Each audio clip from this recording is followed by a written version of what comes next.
Welcome back to another episode of the Casey Campbell Podcast. Casey Campbell with you, of course. Pleased to be joined by Chad Miller, the head football coach at Ogemaw Heights.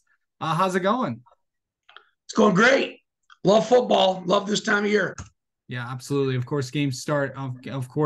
Games start tomorrow, but of course, you're playing on Friday.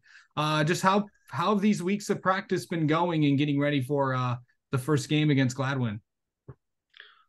Well, for every coach, it's a challenge getting the young guys up to varsity speed. You know, they had a real good year on the JV, but when they come to us on varsity, they're a little raw, and they have to be shown the ropes. So that's been a big focus for us. And then we rolled into the scrimmage last week and had a half a scrimmage because of the weather, and it's been fun. I just cherish this time of year, and everything's going well. Absolutely. Let's talk about some of the guys that are going to be returning for your team this year, and the guys to watch. Let's start with the skill positions and go from there. Xander Cardis returns at quarterback. Carter Schmidt's a 4-year starter, but 3 years in the backfield.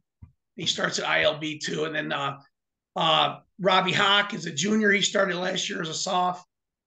And then I've got 3 linemen back. Ty Newbecker's 2.5-year starter at left tackle.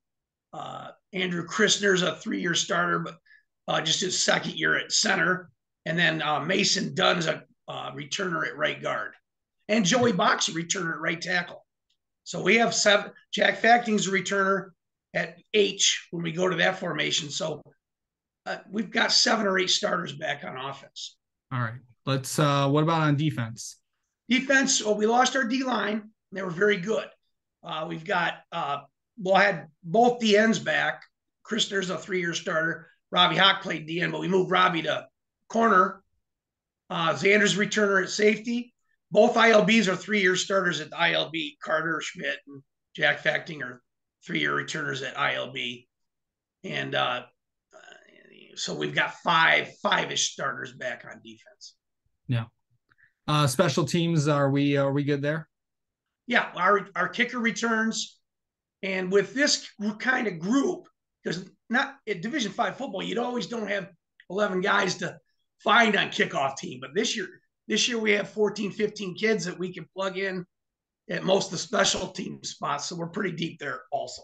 The JVs were 9-0 last year, and it was due largely to a very talented, the juniors were very good, the softs last year, but we had a very good freshman class last year. In fact, we're starting 6 sophomores this year. Yeah.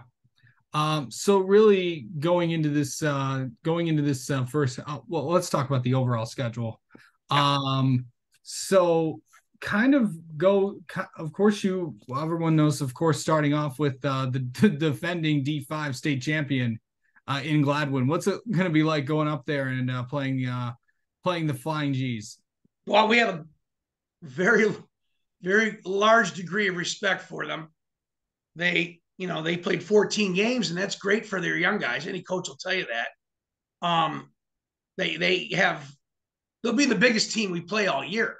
They average 275 on their O-line, and they have 2 speed guys back. One's you guys know about Massey. He's a very good athlete. Yep, Jace. And we'll have to outperform them in other ways than pure athleticism. They're still pretty talented and pretty strong up front, but we're probably the fastest defense I've ever coached. So yeah. So we'll give it a shot. All right.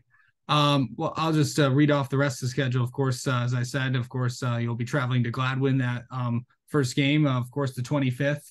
And then on the 31st, you'll be at Grayling. And then September 8th, home against Traverse City St. Francis. September 15th, home against Sheboygan. September 22nd, home against Boyne City. September 29th at Flint Powers. October 6th, home against Kingsley. And then October 13th at Standish Sterling. And then October 20th at Almont to finish out the regular season. So pretty good schedule so far, and a really, really tough conference. Yeah. 3 of our first 4 opponents were 9-0 last year, 6 playoff teams, and 4 league champs. And even the teams that I didn't mention in that group, Grayling's only lost 3 starters from last year, and they know how to score. Both their running backs are back, and Flint Powers, that guy's been there as OC for a couple years now. He's the head coach, and they've got a very talented quarterback, maybe the best kid we'll see all year.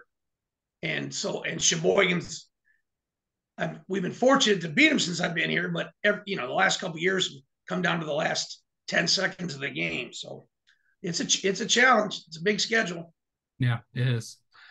Really coming into going on the road these first few weeks, really, what do you want to see out of your team? Obviously, a lot of teams, coaches kind of really know what they have by week 3. So really, what do you want to see out of these first 2 weeks, heading in on the first 2 games before another tough opponent in Traverse City, St. Francis? Right. I think we know what we have right now. Yeah. But it's the schedule. The teams are lining up are very solid. And we're starting 6 sophomores, 4 on offense. Even though we're very experienced, we have 13 starting spots back. We're replacing a lot of it with sophomores. So even though they might look good in practice, look good in the weight room and playing basketball and baseball, they're still sophomores. So we'll be very interested to see how quickly they get up to game speed. Yeah. All right. Chad, thank you so much for coming on and talking with us, and best of luck this season and best of luck this weekend against Gladwin. Thank you very much.